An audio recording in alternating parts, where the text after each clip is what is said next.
Sayyidina Bilal bin Rabah,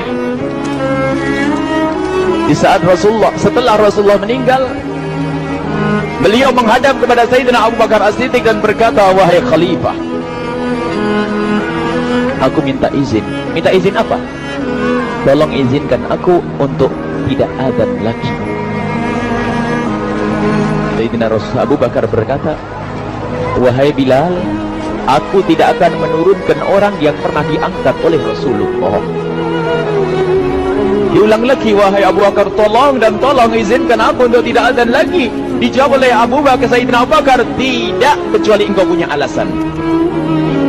Alasanmu apa kau minta untuk tidak adzan lagi? Akhirnya Sayyidina Bilal memberikan alasan dibarengi dengan derai air mata. Tiba-tiba Sayyidina melihat ke menara, lalu melihat ke kubur Nabi Muhammad yang dulu adalah kamarnya Nabi Muhammad. Melihat ke menara, lalu melihat ke kubur dan berkata, wahai Abu Bakar, kebiasaanku dulu di waktu Nabi Muhammad hidup adalah sebelum waktu solat aku membangunkan Nabi Muhammad. Aku datang ke tempat Nabi Muhammad dan berkata, ya Rasulullah, waktu solat. Dan kadang Nabi Muhammad yang datang ke tempatku lalu berkata, Bilal, waktu solat. Kemudian setelah itu aku bersama Nabi Muhammad mendekat ke menara dan aku naik. Nabi Muhammad melihatku, lalu aku menghadap ke kiblat. Sebelum aku adzan, aku selalu menoleh kepada Nabi Muhammad yang di tempat itu. Kemudian aku melakukan adzan dan setelah itu aku turun disambut oleh Rasulullah, dan itu aku lakukan sehari 5 kali dan berulang-ulang, sehingga sungguh suasana keadaan itu mengingatkan aku kepada Rasulullah, sehingga aku tidak mampu melakukan lagi azan saat ini. Wahai Abu Bakar, nostalgia dengan Rasul. Akhirnya Sayyidina Abu Bakar pun menitikkan air mata dan berkata, kalau memang alasanmu seperti itu wahai Bilal, boleh. Akhirnya Sayyidina Bilal pergi ke Syam beberapa hari, bahkan beberapa bulan yang cukup lama. Tiba-tiba suatu malam Sayyidina Bilal bin Rabah bermimpi ketemu Rasulullah, yang saat itu Rasulullah menegurnya. Ditegur oleh Rasulullah dalam mimpi, ya Bilal, ma hadzal jafa, lima lam tazurni. Cerita ini diriwayatkan oleh Ibnu Asakir. Wahai Bilal, alangkah kerasnya hatimu, lama kau tidak kunjung kepadaku wahai Bilal. Saat itu Sayyidina Bilal terbangun menangis dengan tangis yang sangat, sehingga para keluarganya ketakutan. Ada apa Bilal? Ada apa Bilal? Menangis seperti tidak seperti biasanya, menangis yang luar biasa. Sayyidina Bilal hanya bisa berkata, sungguh aku saat ini merasakan rasa takut yang sangat, dan aku tidak pernah takut seperti saat ini. Memangnya kamu kenapa wahai Bilal? Aku bermimpi ketemu Rasulullah. Rasulullah, kenapa? Aku bertemu Rasulullah dan ditegur, wahai Bilal, alangkah keras dan gersang hatimu, mana kerinduanmu kepadaku, lama engkau tak kunjung kepadaku. Aku takut ditinggal oleh Rasulullah. Takut ditinggal Rasulullah. Akhirnya para keluarga Sayyidina Bilal mengatakan, Bilal, kelihatannya memang waktunya engkau ziarah kepada Rasulullah, maka pergilah. Pergilah Sayyidina Bilal bin Rabah dengan kendaraannya, dalam riwayat onta atau kuda, dalam riwayat keledai. Berjalan Sayyidina Bilal bin Rabah ke Madinah, dan sungguh perjalanan indah karena perjalanan untuk menuai kerinduan, menuju orang yang sangat dicintai, menuju kubur Nabi Muhammad sallallahu alaihi wasallam. Berjalan Sayyidina Bilal dengan perjalanan yang tidak pernah kenal lelah, berjalan dan tidak mau istirahat, karena yang ada di hati Sayyidina Bilal adalah segera sampai ke Madinah. Berjalan dan berjalan hingga di saat Sayyidina Bilal sudah mulai memasuki kota Madinah, maka terlihatlah bukit, maka di saat itu air mata sudah mulai mengucur. Sayyidina Bilal sadar bahwasanya bukit itu adalah bukit yang pernah disaksikan oleh Sayyidina Bilal bersama Rasulullah. Mulai menangis Sayyidina Bilal, berjalan dengan derai air mata, dan di saat Sayyidina Bilal memasuki kota Madinah, sungguh tangis semakin keras, tangis Sayyidina Bilal semakin semakin kuat. Sayyidina Bilal tidak melihat pojok kota kecuali terlihat Rasulullah, tidak melihat bangunan kecuali terlihat Rasulullah, tidak melihat hamparan kecuali terlihat Rasulullah. Karena kenangan indah bersama Rasulullah benar-benar membekas di hati Sayyidina Bilal bin Rabah, sehingga tangis dan tangis semuanya yang ada di Madinah mengingatkan Rasulullah. Berjalan Sayyidina Bilal bin Rabah menuju kubur Nabi Muhammad sallallahu alaihi wasallam. Hadirkan diri anda bersama Sayyidina Bilal saat ini. Sayyidina Bilal menuju kubur Nabi Muhammad, dan setelah itu Sayyidina Bilal berduduk dan mengucapkan salam. Akan tetapi salamnya orang yang sudah kehabisan suara, karena suara Sayyidina Bilal sudah dihabiskan kerinduannya sepanjang perjalanan. Sayyidina Bilal hanya bisa mengucapkan dengan suara lirih parau dan berkata, Assalamualaikum ya Rasulullah, Assalamualaikum ya Habiballah, Assalamualaikum ya Nabi Allah. Sayyidina Bilal terduduk di hadapan kubur Nabi Muhammad sallallahu alaihi wasallam dengan derai air mata. Dan tiba-tiba di saat itu ada yang menepuk kepala Sayyidina Bilal bin Rabah. Bilal. Sayyidina Bilal bin Rabah menoleh. Ternyata yang dilihat adalah Sayyidina Abu Bakar As-Siddiq dengan Sayyidina Umar bin Khattab. Lalu Sayyidina Bilal berdiri dan ditegur oleh Khalifah Abu Bakar, wahai Bilal, engkau menangis dan tangismu tidak seperti biasa. Lalu Sayyidina Bilal berkata, wahai Khalifah, sungguh aku saat ini merasakan takut yang sangat. Takut apa Bilal? Aku merasakan takut. Takut apa? Takut ditinggal oleh Rasulullah. Memangnya kenapa engkau melakukan dosa apa? Aku bermimpi ketemu Rasulullah. Rasulullah menegurku, dia, Bilal, alangkah keras hatimu, mana kerinduanmu. Lama engkau tidak pernah kunjung kepadaku. Ini kalimat yang aku rasakan, kalimat yang kau pahami dalam mimpi itu. Sungguh aku takut ditinggal oleh Rasulullah. Kemudian Sayyidina Abu Bakar menghibur, wahai Bilal, ketahuilah, air mata yang pernah menangis karena rindu kepada Rasulullah tidak akan ditinggal oleh Rasulullah. Dan engkau adalah orang yang tidak pernah ditinggal oleh Rasulullah. Benarkah begitu wahai Bakar? Iya, engkau adalah orang yang tidak akan ditinggal oleh Rasulullah. Maka bergembiralah Sayyidina Bilal bin Rabah dan merangkul Sayyidina Abu Bakar As-Siddiq, dan redalah air mata itu. Kemudian setelah air mata reda, ngobrol. Tiba-tiba Sayyidina Abu Bakar berkata, Bilal, mumpung kamu di Madinah, bagaimana kalau kamu azan lagi? Tiba-tiba Sayyidina Bilal di saat mendapatkan tawaran azan itu, Sayyidina Bilal menoleh ke menara, lalu melihat ke kubur Nabi Muhammad. Air mata yang sudah terhenti itu mulai berderai lagi. Melihat ke menara dan melihat ke kubur, lalu menggelengkan kepala. Tidak wahai Abu Bakar, tidak wahai Umar, aku belum kuat untuk azan. Kenangan dengan Nabi Muhammad.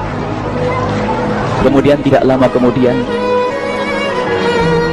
ada anak-anak kecil. Dua anak kecil datang kepada Sayyidina Bilal bin Rabah membonceng tangan kanan Sayyidina Bilal. Yang satu di tangan kiri Sayyidina Bilal dan berkata, hai tukang azan kakekku. Terkaget Sayyidina Bilal lalu menoleh. Ternyata di kanannya Sayyidina Hasan dan di kirinya Sayyidina Husain. Sayyidina Bilal betul-betul kaget dan mengangkat tangan. Ya Allah, terima kasih, aku rindu kepada kekasihmu Nabi Muhammad, dan telah kau kirim kepadaku orang yang sangat dikasihi oleh kekasihmu Nabi Muhammad. Kemudian Sayyidina Bilal menghadap kepada Sayyidina Hasan, dan Sayyidina Hasan diberdirikan, Sayyidina Husain diberdirikan. Lalu Sayyidina Bilal melihat wajah Sayyidina Hasan, kemudian melihat kaki Sayyidina Husain, berpindah kepada wajah Sayyidina Hasan, menoleh lagi ke kaki Sayyidina Husain, karena ketahuilah wajah Sayyidina Hasan sangat mirip dengan Rasulullah dan kaki Sayyidina Husain sangat mirip dengan Rasulullah, sehingga Sayyidina Bilal menoleh ke wajah yang sangat mirip dengan Rasulullah, menoleh kepada kaki yang sangat mirip dengan Rasulullah, sehingga setelah itu dipeluklah dua anak kecil ini. Dua anak ini kecil ini dipeluk oleh Sayyidina Bilal bin Rabah dengan derai air mata dan berkata, ya Rasulullah, sungguh bau keringatmu aku temukan di cucumu ya Rasulullah. Sampai keringat mengingatkan Rasulullah. Luar biasa. Itulah makna kecintaan kepada Rasulullah. Tiba-tiba tidak lama kemudian Sayyidina Hasan dan Husain kok ngomong, Bilal, aku kangen pengen dengar suara azanmu. Gimana kalau kamu azan? Anak kecil. Sayyidina Bilal bingung, menoleh ke wajah Sayyidina Abu Bakar dan menoleh ke wajah Sayyidina Umar. Akhirnya Sayyidina Umar dan Sayyidina Abu Bakar mengatakan, lakukan, lihat hubungan baik antara sahabat Nabi dengan cucu Rasulullah. Biarpun anak kecil, akan tapi dihargai oleh Sayyidina Abu Bakar dan Sayyidina Umar. Lakukan. Kemudian Sayyidina Bilal menoleh, wahai Hasan dan Husain, sebelum engkau meminta khalifah dan wakilnya meminta aku untuk azan, tapi aku tolak.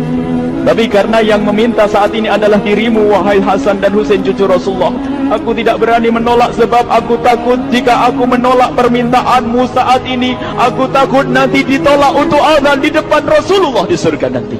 Salah. Dihubungkan dengan Rasulullah, sehingga ditentukanlah waktu azannya Sayyidina Bilal bin Rabah. Waktu sudah ditentukan, beberapa orang sudah pada datang menunggu, kapan Bilal mulai azan, kapan Bilal mulai azan. Datanglah waktu, dalam riwayat waktu sahur, waktu subuh. Orang pada nunggu mana Bilal. Tiba-tiba ada orang yang berdiri di saat sudah masuk waktu sholat. Ada orang berdiri, orangnya memang hitam tetapi memancar dari kehitamannya ini penuh kecintaan kepada Rasulullah. Orang pada melihat Sayyidina Bilal yang berdiri di tempat yang biasanya dulu berdiri Sayyidina Bilal bin Rabah. Maka suasana itu telah mengingatkan kepada Rasulullah, sehingga mulai berjatuhan air mata dari orang yang hadir di tempat itu. Kemudian Sayyidina Bilal berjalan, dan jalannya Sayyidina Bilal tidak berubah seperti dahulu. Maka semakin kuat kenangan mereka kepada Rasulullah, sehingga yang hadir di masjid pada mulai menangis dan berjalan. Sayyidina Bilal memecah barisan kemudian menuju ke menara, dan di saat naik menara mereka semakin kuat bahwasanya seperti inilah yang pernah disaksikan dulu bersama Rasulullah. Sayyidina Bilal di atas, rupanya di atas Sayyidina Bilal dengan derai air mata, lalu melihat ke tempat yang biasanya Rasulullah ada di tempat itu. Sayyidina Bilal hanya bisa menutup air mata, menutup matanya dan memuras membasuh air matanya. Di situ dulu aku pernah melihat Rasulullah.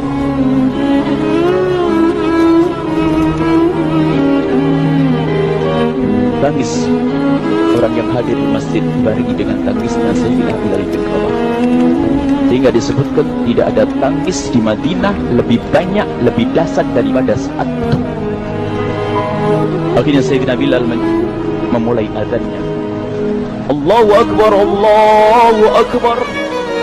Suara ini terdengar di mana-mana, dan sungguh berbarengan dengan suaranya Bilal ini serempak orang yang ada di situ terdengar suara dari jamaah, suara tangis yang kobagu. Sayyidina Bilal pun melanjutkan azannya, Allahu Akbar, Allahu Akbar. Para jamaah sambil menjawab azan Sayyidina Bilal, tangis semakin kuat. Bahkan ada di antara mereka yang berjatuhan pingsan. Apa yang menjadikan mereka menangis? Apa yang menjadikan mereka seperti itu? Ingat Nabi Muhammad SAW. Karena semua yang terjadi di saat itu mengingatkan kenangannya kepada Rasulullah. Sehingga orang yang di luar masjid pun, ibu-ibu yang belum sempat datang mendengar suaranya Sayyidina Bilal bin Rabah, bergegas menuju masjid, lalu berkata, apakah Rasulullah dibangkitkan lagi? Karena kalau dulu di saat mendengar suara Bilal pasti ada Rasulullah. Jadi di saat mendengar suara Bilal yang sudah lama hilang, seolah-olah Rasulullah hadir kembali, sehingga mereka bertanya, apakah Rasulullah dibangkitkan lagi? Dijawab oleh orang-orang yang ada di situ, tidak, itu suaranya Bilal. Kemudian orang-orang itu sambil menundukkan kepala, oh, suaranya Bilal. Air mata.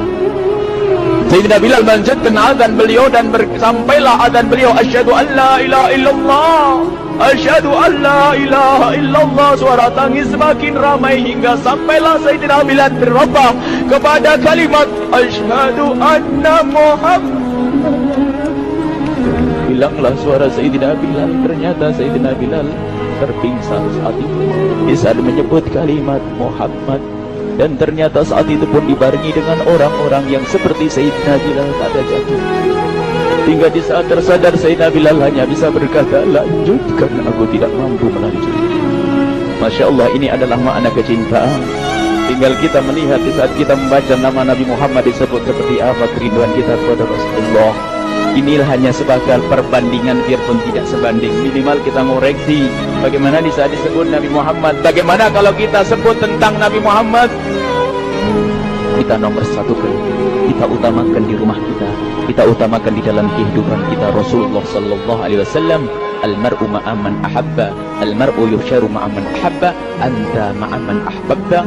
Seseorang nanti akan bersama yang dicintai Rasulullah sallallahu alaihi wasallam. Semoga Allah benar-benar menjadikan kita orang-orang yang